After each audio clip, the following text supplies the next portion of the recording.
सोचो, 11वीं सदी का हिंदुस्तान, रंग बिरंगी संस्कृतियां, ताकतवर राज और बेशुमार दौलत। ऊंचे हिमालय से लेकर उपजाऊ गंगा के मैदान तक हिंदुस्तान ज्ञान, कला और व्यापार का केंद्र था। इसके मसाले, कपड़े और कीमती पत्थर पूरी दुनिया में मशहूर थे। लेकिन इसी समृद्धि ने दूर देशों के लालची राजाओं की नजर इस पर डाल दी। बस अब होने वाली थी एक बड़ी टक्कर, इतिहास का एक ऐसा मोड़ जो हिंदुस्तान की किस्मत हमेशा के लिए बदल देगा। सदियों से हिंदुस्तान प्राकृतिक सुरक्षा और अपने मजबूत राज्यों के कारण काफी हद तक अलग थलग रहा था। इस दौरान हिंदू और बौद्ध धर्म का विकास हुआ, भव्य मंदिर और विश्वविद्यालय बने और अलग अलग तरह की संस्कृतियां फली फूली। लेकिन शांति और समृद्धि का यह दौर अब खत्म होने वाला था। मध्य एशिया के ऊबड़ खाबड़ पहाड़ों से एक नई ताकत उभर रही थी जो हिंदुस्तान की दौलत से आकर्षित थी और धार्मिक जोश से भरी थी। तुर्की आक्रमण शुरू होने वाले थे। इन आक्रमणों का असर बहुत गहरा होगा जो हिंदुस्तान के राजनीतिक, सामाजिक और सांस्कृतिक जीवन पर एक गहरी छाप छोड़ेंगे। पुरानी व्यवस्था टूटेगी, नए राजवंश, नए धर्म और हिंदुस्तान के इतिहास में एक नया युग आएगा। इन उथल पुथल भरे समय की कहानी विनाश और निर्माण, हानि और अनुकूलन और हमेशा के लिए बदल चुकी एक सभ्यता की अदम्य भावना की कहानी है। तुर्कों ने हिंदुस्तान पर सिर्फ जीतने के लिए हमला नहीं किया था। हालांकि महत्वाकांक्षा और सैन्य गौरव की चाहत ने अपनी भूमिका निभाई, लेकिन इन अभियानों के पीछे के कारण कहीं अधिक जटिल थे। तुर्कों की हिंदुस्तान को जीतने की इच्छा के मूल में कई कारण थे। दौलत का लालच, राजनीतिक शक्ति की चाहत और इस्लाम के प्रसार में गहरी आस्था। हिंदुस्तान की दौलत के किस्से मशहूर थे। यात्री और व्यापारी सोने जवाहरात से भरे भव्य मंदिरों, कुशल कारीगरों और अमीर व्यापारियों से भरे समृद्ध शहरों की कहानियां लेकर वापस जाते थे। तुर्की शासकों के लिए ये कहानियां एक ऐसा मौका थीं जिसे वो छोड़ नहीं सकते थे। हिंदुस्तान उनके लिए अपार धन का स्रोत था जिसे वो लूटना चाहते थे। लूटपाट और विजय से न केवल उनका खजाना भरने का, बल्कि उनकी प्रतिष्ठा और शक्ति बढ़ाने का भी वादा था। राजनीतिक महत्वाकांक्षा भी एक बड़ी वजह थी। जिन तुर्की शासकों ने हिंदुस्तान पर अपनी नजरें गड़ा रखी थीं, वे अक्सर अपने साम्राज्य का विस्तार करने और इस क्षेत्र में अपना दबदबा स्थापित करने की इच्छा से प्रेरित थे। विशाल संसाधनों और रणनीतिक स्थिति वाले हिंदुस्तान पर विजय प्राप्त करके वे शक्तिशाली विजेता के रूप में अपनी विरासत को मजबूत करेंगे और इतिहास में अपना स्थान सुरक्षित करेंगे। अंत में इस्लाम के प्रसार ने तुर्की आक्रमणों को बढ़ावा देने में महत्वपूर्ण भूमिका निभाई। कई तुर्की शासक खुद को धर्म के रक्षक मानते थे, जिन्हें इस्लाम को नई भूमि पर फैलाने का काम सौंपा गया था।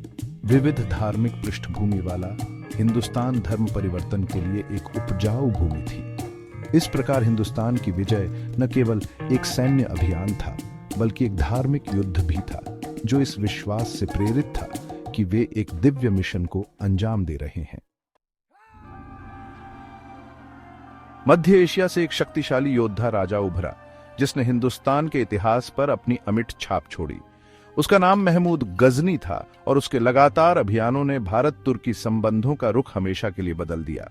महमूद हिंदुस्तान की दौलत पर नजर डालने वाला पहला तुर्की शासक नहीं था, लेकिन वह निश्चित रूप से सबसे जिद्दी और कामयाब था।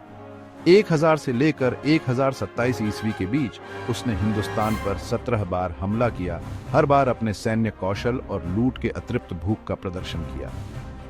महमूद के अभियान सिर्फ विनाश लीला नहीं थे, वह एक चतुर रणनीतिकार और निर्दयी व्यवहारी था।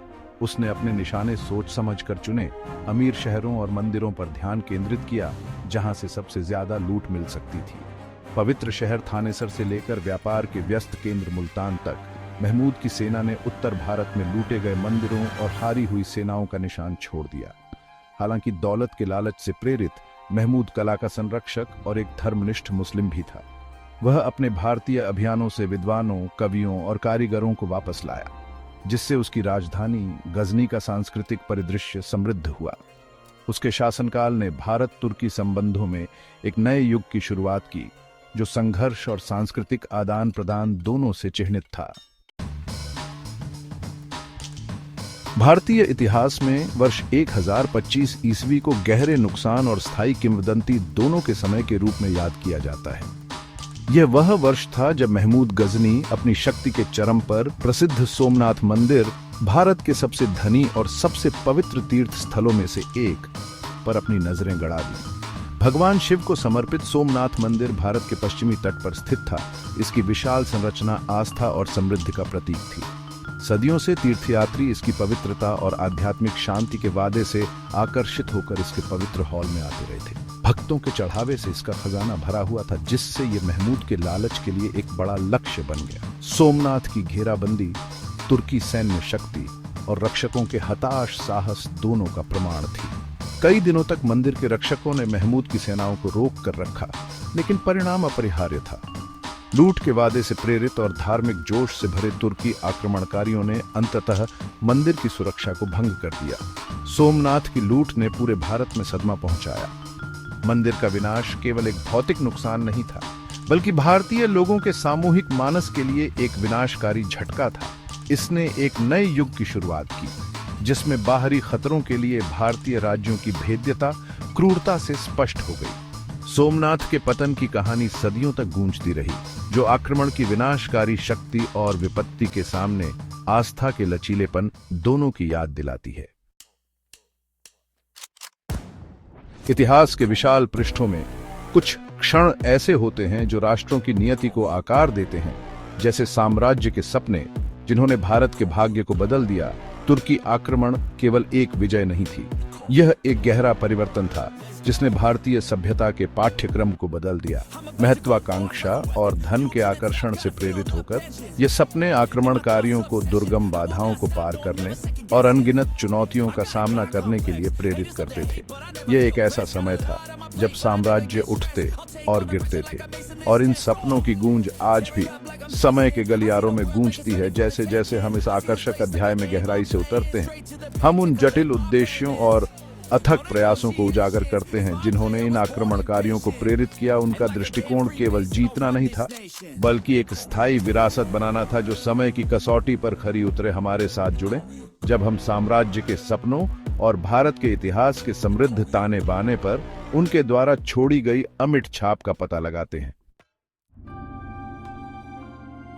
तुर्की आक्रमण केवल लड़ाइयों का एक सिलसिला नहीं था, उन्होंने उपमहाद्वीप को गहरे तरीकों से आकार दिया। नई कला और स्थापत्य शैली की शुरुआत से लेकर इस्लामी संस्कृति और शिक्षा के प्रसार तक इनके प्रभाव दूरगामी थे। इन आक्रमणों के कारण नए राजवंश स्थापित हुए और विविध संस्कृतियों का एकीकरण हुआ, जिसने बदले में भारत के सामाजिक और राजनीतिक ताने बाने को प्रभावित किया। तुर्की आक्रमणों की विरासत आज भी स्पष्ट है। उन्होंने भारतीय उपमहाद्वीप पर एक अमिट छाप छोड़ी। कुतुब मीनार और अलाई दरवाजा जैसे राजसी स्मारकों से लेकर भारतीय संगीत और व्यंजनों के समृद्ध ताने बाने तक, इन आक्रमणों ने मुगल साम्राज्य जैसे भविष्य के साम्राज्यों के उदय का मार्ग भी प्रशस्त किया, जिसने भारत के इतिहास और संस्कृति को और आकार दिया। तुर्की आक्रमण मेल और संघर्ष दोनों लेकर आए।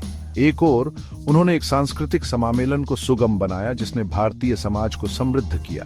दूसरी ओर उन्होंने संघर्ष और प्रतिरोध के दौर भी पैदा किए, क्योंकि स्थानीय राज्यों और समुदायों ने अपनी स्वायत्तता और पहचान बनाए रखने के लिए संघर्ष किया। मेल और संघर्ष का यह द्वंद्व भारत के इतिहास में एक आवृत्ति विषय रहा है, जो इसके जटिल और विविध चरित्र में योगदान देता है। तुर्की आक्रमणों की गूंज आज भी आधुनिक भारत में सुनी जा सकती है। वास्तुशिल्प के चमत्कार, पाक कला के व्यंजन और भाषाई प्रभाव सभी इस ऐतिहासिक काल के प्रमाण हैं। इसके अलावा सांस्कृतिक एकीकरण और प्रतिरोध के विषय समकालीन भारतीय समाज में गूंजते रहते हैं, जो समय के साथ भारत की यात्रा पर तुर्की आक्रमणों के स्थायी प्रभाव को दर्शाते हैं।